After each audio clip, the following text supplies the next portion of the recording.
Deddy Mulyadi, Gubernur Jawa Barat, baru saja memulai perjalanannya di dunia politik sebagai pemimpin yang dikenal dekat dengan rakyat.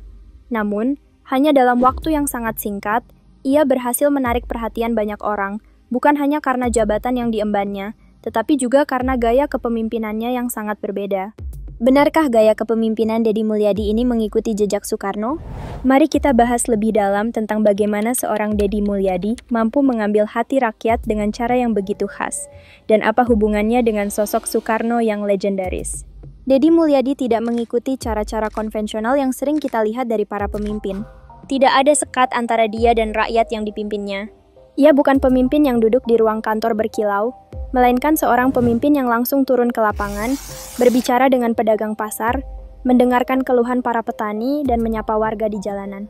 Gaya kepemimpinan ini mengingatkan kita pada Soekarno, sang proklamator Indonesia, yang juga dikenal sangat dekat dengan rakyat. Lalu, apa yang membuat Deddy Mulyadi mirip dengan Soekarno? Pertama, tentu saja soal karisma. Seperti halnya Soekarno yang memikat rakyat dengan kata-katanya yang penuh semangat, Deddy Mulyadi juga punya cara berbicara yang bisa menggerakkan orang.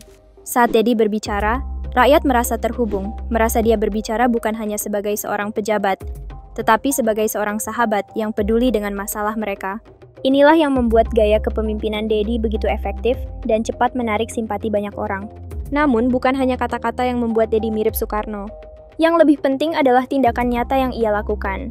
Tidak seperti pemimpin lainnya yang lebih banyak berfokus pada pencitraan di media sosial atau mengumbar janji-janji yang sulit dipenuhi, Deddy Mulyadi benar-benar bergerak cepat dan bekerja untuk kebutuhan rakyat.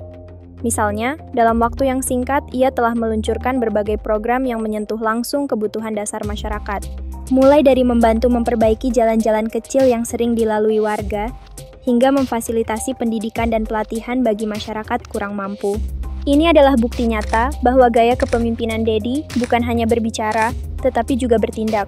Seperti Soekarno, yang tidak hanya mengobarkan semangat kemerdekaan, tetapi juga menggerakkan rakyat untuk ikut serta membangun bangsa. Tapi apa yang membedakan Deddy dengan pemimpin lainnya? Yang membedakan Deddy adalah ketulusan dan keberaniannya untuk tidak terjebak dalam protokoler yang berlebihan. Ia lebih suka menemui rakyat secara langsung, tanpa ada penghalang. Bahkan, dalam beberapa kesempatan, Deddy terlihat bergabung dengan warga di warung makan atau ikut berbincang di pasar tradisional. Deddy tidak pernah menonjolkan jarak, ia lebih memilih untuk ada di tengah-tengah masyarakat. Seperti Soekarno yang terkenal dengan kemampuannya menyatukan bangsa, Deddy juga memiliki kemampuan untuk menyatukan berbagai elemen masyarakat Jawa Barat, berbicara tentang kebersamaan, tentang pentingnya saling menghargai, dan tentang memajukan daerah secara bersama-sama. Ini adalah pesan yang selalu ditekankan oleh Soekarno, dan kini, pesan tersebut hidup kembali dalam gaya kepemimpinan Deddy Mulyadi. Namun, apakah gaya Deddy ini bisa membawa perubahan besar bagi Jawa Barat? Yang jelas, rakyat sudah merasakan keberadaan pemimpin yang nyata, yang tak hanya berjanji, tetapi juga bertindak. Seperti halnya Soekarno yang menyatukan Indonesia, Deddy Mulyadi kini sedang berusaha menyatukan rakyat Jawa Barat dengan cara yang berbeda, dengan cara yang lebih dekat dan lebih manusiawi. Dan mungkin, inilah yang membuat banyak orang mulai percaya bahwa Deddy Mulyadi benar-benar mengikuti jejak Soekarno. Ia bukan hanya seorang pemimpin di atas kertas, tetapi seorang pemimpin yang hadir dalam kehidupan sehari-hari rakyat. Tidak sekadar berada di balik podium atau di layar televisi, tetapi turun langsung, mendengarkan, dan bekerja untuk masyarakat. Inilah yang membedakan Deddy Mulyadi dengan banyak pemimpin lainnya dan mengapa ia mampu mengambil hati rakyat dengan mudah. Jadi apakah Deddy Mulyadi benar-benar mengikuti gaya Soekarno? Mungkin jawabannya terletak pada cara ia bekerja dan berinteraksi dengan rakyatnya.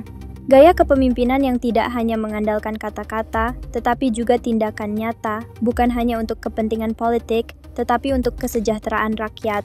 Ini adalah warisan yang sebenarnya dari Soekarno yang hidup kembali, dalam bentuk yang lebih modern, namun tetap mengutamakan kepentingan rakyat. Mari kita lihat bagaimana perjalanan Deddy Mulyadi ke depan.